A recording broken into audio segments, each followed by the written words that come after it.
I have a take on Angel Reese that I'm sure will trigger a bunch of people, but I think Angel Reese, and I'm saying this with my chest out, I think she's quit. She identified once they lost Vandersloot, their point guard, early in the year, and once they started getting their brains beat in, hey, we're not gonna win anything this year. I'm not putting these L's on my resume. I'm going to have an excuse for the Chicago Sky. They want you to believe this is about a back injury. They want you to believe this is about a young star being day-to-day. But what you just heard, that's the truth they're terrified of. The idea that Angel Reese didn't just get hurt, but that she quit. That a generational talent looked at the absolute dumpster fire that is the Chicago Sky organization and decided she was done.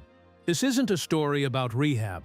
This is a story about a cover-up. And tonight we're going to expose every single lie they've told.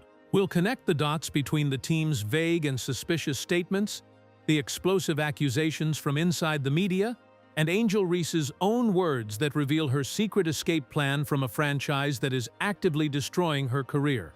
What the Chicago Sky front office did is bigger than just misleading the fans.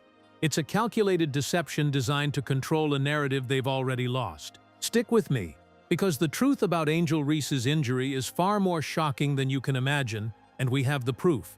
It all started so innocently. The official report was a back injury. The official status, repeated endlessly by Coach Tyler Marsh, was day-to-day, day after day, week after week. No details, no timeline, no scans released, no specifics on the cause, nothing.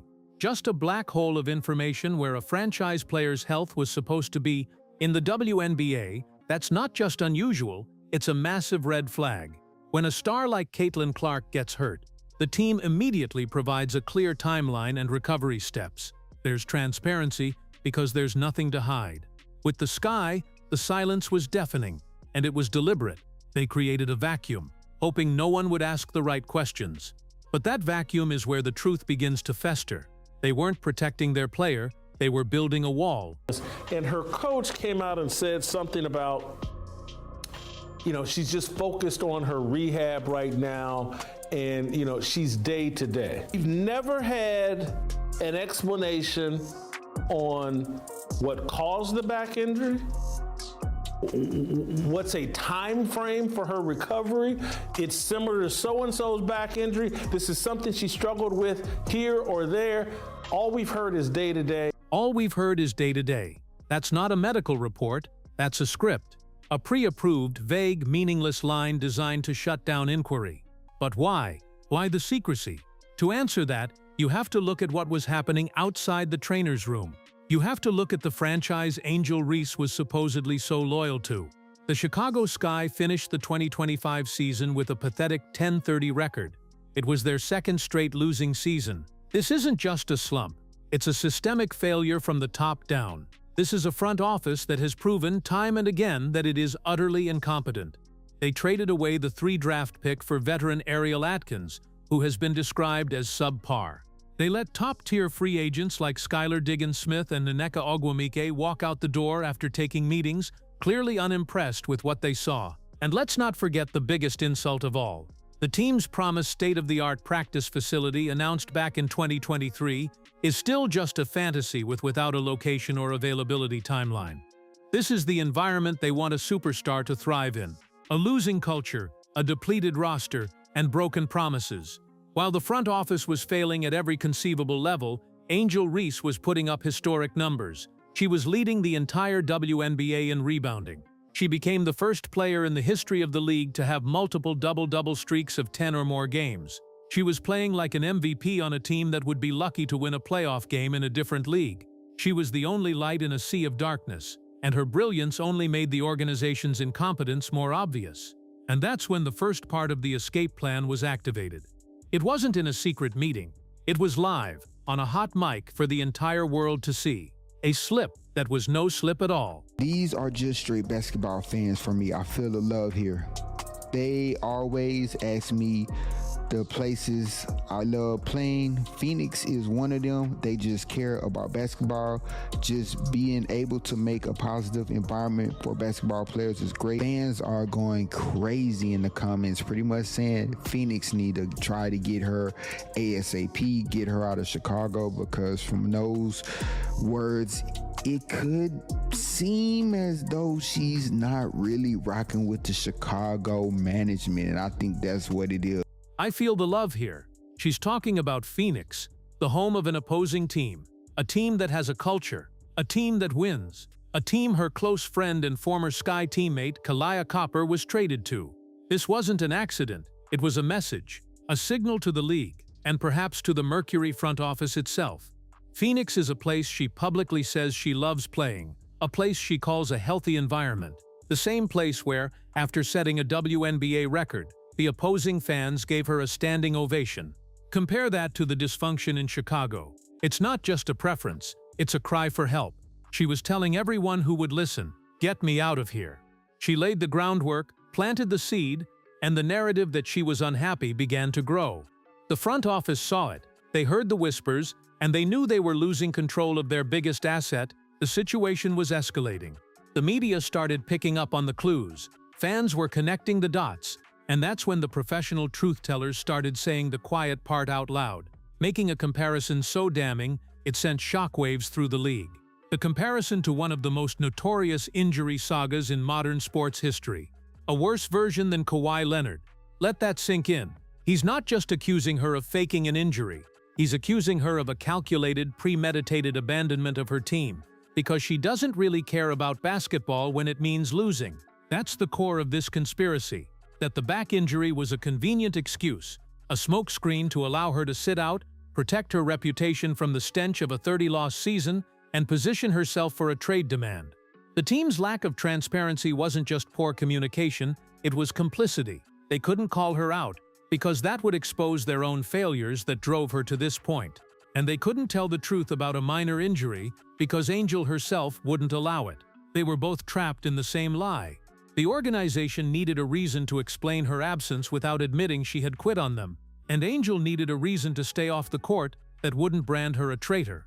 The mysterious back injury was the perfect, mutually beneficial deception. But the real evidence, the smoking gun that proves this was always an escape plan, came directly from Angel Reese's own mouth, weeks before the injury saga even began. It wasn't a hint or a whisper. It was a direct threat printed for the world to see in the Chicago Tribune. She stated, "I'd like to be here for my career, but if things don't pan out, obviously I might have to move in a different direction and do what's best for me." She didn't stop there. She publicly demanded they get good players and get great players, calling it a non-negotiable. This was an ultimatum.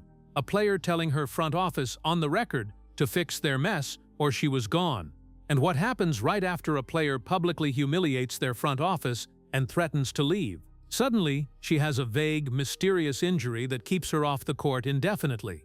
The timing isn't just a coincidence, it's cause and effect. She drew a line in the sand, and the injury became the battleground.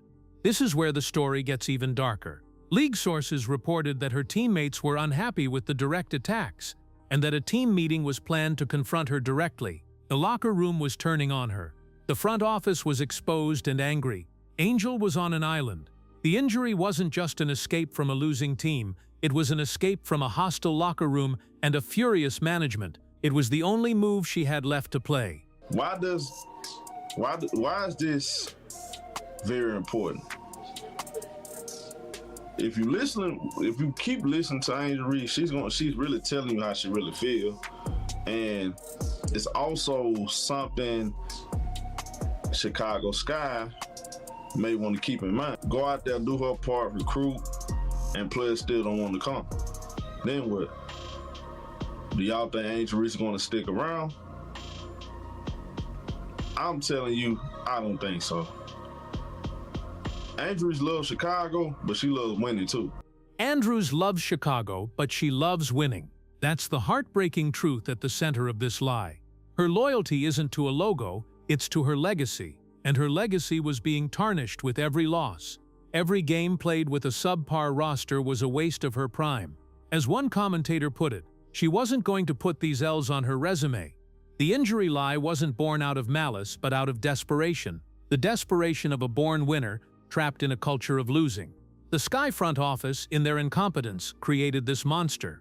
They let the situation fester until their franchise player felt her only option was to hatch an escape plan built on a foundation of lies and medical mystery. They betrayed her talent, and in return she prepared to betray her team. So now we're left with the fallout. Who is the real villain here? Is it the player who allegedly manufactured an injury to escape a toxic losing environment?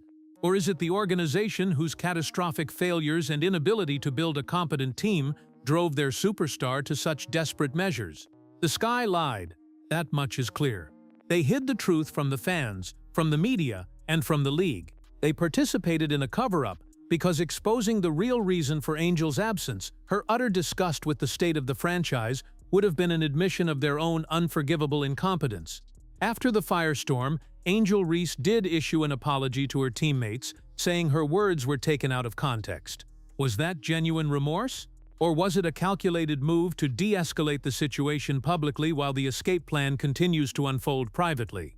She has shown she is willing to play chess while everyone else is playing checkers. The injury lie has been exposed, but the war for her future is far from over. Will she be wearing a Sky uniform next season? Or will this elaborate season-long deception pay off with a trade to a contender like Phoenix? The silence from the Sky's front office continues, but now we know it's not just silence, it's guilt, and they have no one to blame but themselves.